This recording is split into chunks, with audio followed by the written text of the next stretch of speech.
Yan, hello, hello. Good morning everyone. Nasa park na naman po tayo.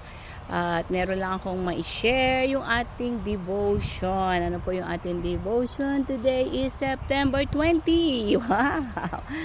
10 days more, it's October na. Diba? Or 11 days, diba? So may ano kasi. Okay, so God bless. I hope na nasa buti kayong kalagayan. Our verses for today is found in Matthew 7:7. The same time sa Luke 9 10, 'di ba? Is the same with that sa Luke.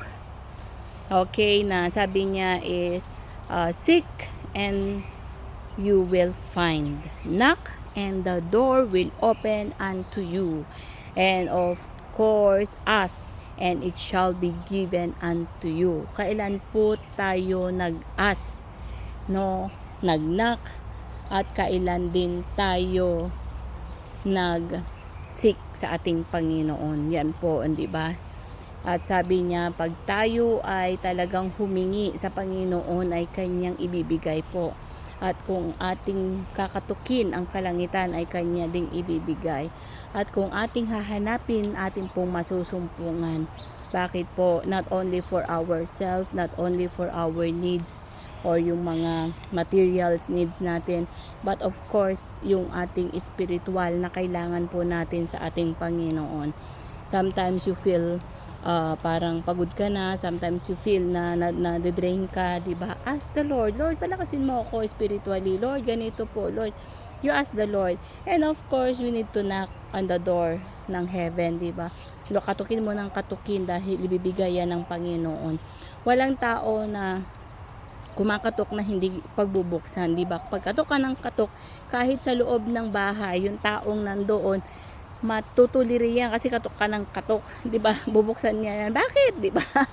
At na-remember ko dun sa Bible, ang sabi niya na merong kumakatok at humihingi ng tinapay, at ang sabi ng may bahay is, hindi na, tulog na kami, malis ka na. Sabi niya, hindi siya, nagpursigi siya na kumatok, at sabi niya, hindi, kasi kailangan ko ng tinapay. So anong ginawa nung taong yon is bumangon siya, 'di ba? Kasi hindi ka rin niya patutulugin dahil katok ng katok.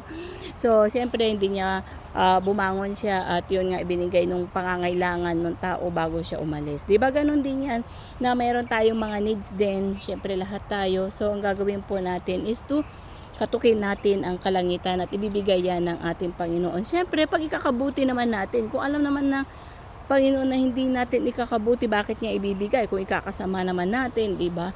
Pero kung ikakabuti natin at talaga naman na nandyan at yung faith mo, why not? Ibibigay po ng ating Panginoon dahil mapagmahal at mapagbigay ang ating Panginoong Diyos. Basta sa ikabubuti at ikakaayos po natin.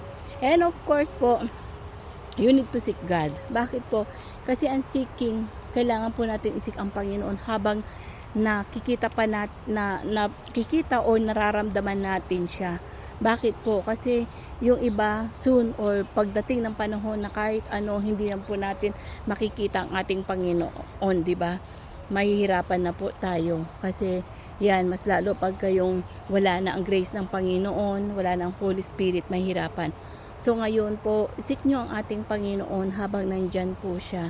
Just only a matter of prayer, a matter of Lord help me, Lord go on po, at Lord disturb ako sa lang. And of course sabihin natin na Lord kailangan po kita, di ba? Yan po kasi in the last days binigay na po niya yung banal na espiritu at binigay po niya na lahat sa atin para ma-save po tayo, para binibigyan niya tayo ng mga chance para go on tayo sa Kanya dahil mahal na mahal niya tayo. Ang nais ng Panginoon is to save at dalhin niya tayo kung nasaan man siya ngayon, doon sa kalangitan, at doon din po tayo. Ang promise po niya yan, diba? In my Father's house are many mansion, at kung nasaan ako'y doon din, at time will come, bababa siya at kukunin niya po tayo. So yun po yung aking ma-share ngayon. So seek, knock, and of course, as in the Lord. So, okay. So, bye for now. May the Lord God bless you all. Bye.